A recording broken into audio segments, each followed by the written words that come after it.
ಭಾರತೀಯ ಜನತಾ ಪಾರ್ಟಿಗೆ ನಾನು ಸೇರಬೇಕು ಅಂತ ಅನೇಕರು ಪ್ರಯತ್ನ ನಡೆಸ್ತಾ ಇದ್ದಾರೆ. ಜವಾಬ್ದಾರಿ ಇರೋರು ನಡೆಸ್ತಾ ಇದ್ದಾರೆ, ಹಿರಿಯರೆಲ್ಲ ನಡೆಸ್ತಾ ಇದ್ದಾರೆ. ನೋಡೋಣ, ನಾನು ಅನೇಕ ಅಂಶಗಳನ್ನು ಅವ್ರ ಗಮನಕ್ಕೆ ತಂದಿದ್ದೀನಿ. ಅದನ್ನು ಅವ್ರು ಪ್ರಸ್ತಾಪ ಮಾಡಿ ಅದನ್ನು ಅವರು ಒಪ್ಪಿಗೆ ಕೊಡ್ತಾರೆ ಅಂತ ನನ್ನ ನಂಬಿಕೆ ಇದೆ. ನಾನು ಭಾರತೀಯ ಜನತಾ ಪಾರ್ಟಿ ಬಿಟ್ಟು ಕಡಿದ್ರೂ ಬೇರೆ ಕಡೆ ಹೋಗಲ್ಲ.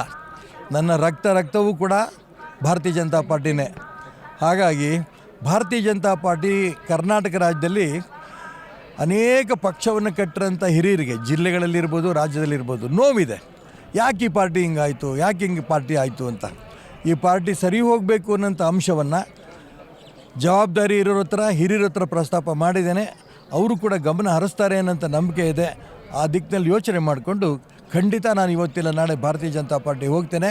ಕರ್ನಾಟಕ ರಾಜ್ಯದಲ್ಲಿ ಭಾರತೀಯ ಜನತಾ ಪಾರ್ಟಿಯ ಹಿಂದುತ್ವವಾದಿಗಳ ಸರ್ಕಾರ ಬರಬೇಕು. ಆ ದಿಕ್ಕಿನಲ್ಲಿ ಪೂರ್ಣ ಪ್ರಯತ್ನ ನಾನು ಮಾಡ್ತೇನೆ. ಷರತ್ತು ಅಂತಲ್ಲ, ಇದು ನಾನು ಯಾವುದೇ ಷರತ್ತು ಹಾಕಕ್ಕೆ ಹೊರಟಿಲ್ಲ. ಇದು ಏನು ಸಮಸ್ಯೆಗಳಿದೆ, ಗೊಂದಲಗಳಿದೆ, ಯಾವುದೇ ಜಿಲ್ಲೆಗೆ ಹೋದರೂ ಕೂಡ ಜಿಲ್ಲೆಯಲ್ಲಿ ಪಕ್ಷ ಕಟ್ಟಿರೋಂಥ ಕಾರ್ಯಕರ್ತರು ನೋವಿಂದ ಮನೆಯಲ್ಲಿದ್ದಾರೆ. ಸಂಘಟನೆ ಕಟ್ಟಬೇಕು ಅಂತ ಅವರೆಲ್ಲರಿಗೂ ಆರೈಸಿ ಕಟ್ಟಿರೋರು.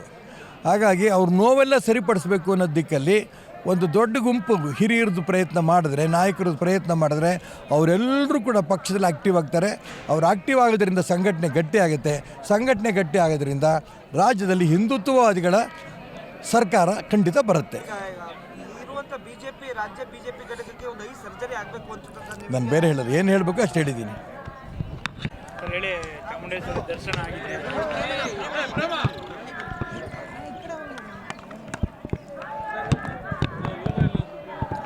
ಪ್ರತಿ ವರ್ಷದಂತೆ ಈ ವರ್ಷವೂ ಕೂಡ ಆಷಾಢ ಶುಕ್ರವಾರ ದಿನ ಬಂದು ಆ ಮೈಸೂರಿನ ಚಾಮುಂಡೇಶ್ವರಿಯ ಪೂಜೆ ಮಾಡಿ ಅವಳ ಆಶೀರ್ವಾದ ತಗೊಂಡು ಹೋಗ್ತಾ ಇದ್ದೀವಿ. ಇವತ್ತು ಕರ್ನಾಟಕ ರಾಜ್ಯದಲ್ಲಿರ್ಬೋದು, ಇಡೀ ದೇಶದಲ್ಲಿರ್ಬೋದು ನಿರೀಕ್ಷೆಗೆ ಮೀರಿ ಕೆಲವು ಕಡೆ ಅತಿವೃಷ್ಟಿ, ಕೆಲವು ಕಡೆ ಅನಾವೃಷ್ಟಿ ಆಗಿಬಿಟ್ಟಿದೆ. ಏನು ತಪ್ಪಾಗಿದೆ ತಾಯಿ, ಆಗಿರೋಂಥ ತಪ್ಪನ್ನು ಯಾರು ಮಾಡಿದ್ದಾರೆ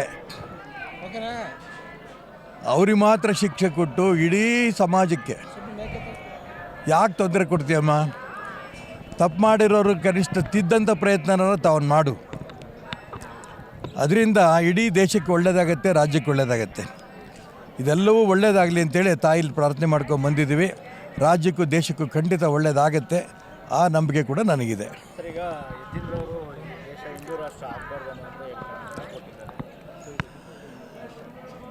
ಯತೀಂದ್ರರವರು ಹಿಂದೂ ರಾಷ್ಟ್ರ ಆಗಬಾರ್ದು ಅಂತ ಹೇಳಿದ ತಕ್ಷಣ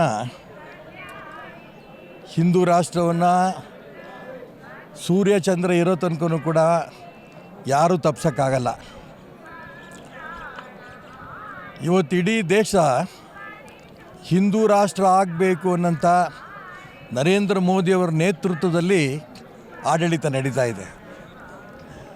ಇಡೀ ದೇಶದ ಅನೇಕ ರಾಜ್ಯಗಳಲ್ಲಿ, ಹೆಚ್ಚಿನ ರಾಜ್ಯಗಳಲ್ಲಿ ಹಿಂದೂ ರಾಷ್ಟ್ರ ಆಗಬೇಕು ಅಂತ ಜನ ಹಿಂದೂ ರಾಷ್ಟ್ರದ ಆಗಬೇಕು ಅನ್ನೋಂಥ ವ್ಯಕ್ತಿಗಳಿಗೆ, ಪಕ್ಷಕ್ಕೆ ಓಟ್ ಕೊಡ್ತಾ ಇದ್ದಾರೆ. ಯತೀಂದ್ರ ಯಾಕೆ ಈ ರೀತಿ ಹೇಳಿರೋ ಗೊತ್ತಿಲ್ಲ. ಪ್ರಪಂಚದಲ್ಲಿ ಮುಸಲ್ಮಾನರಿಗೆ ರಾಷ್ಟ್ರಗಳಿದೆ, ಕ್ರಿಶ್ಚಿಯನ್ರಿಗೆ ರಾಷ್ಟ್ರಗಳಿದೆ. ಹಿಂದೂಗಳಿಗೆ ಒಂದೇ ರಾಷ್ಟ್ರ, ಅದು ಹಿಂದೂ ರಾಷ್ಟ್ರ.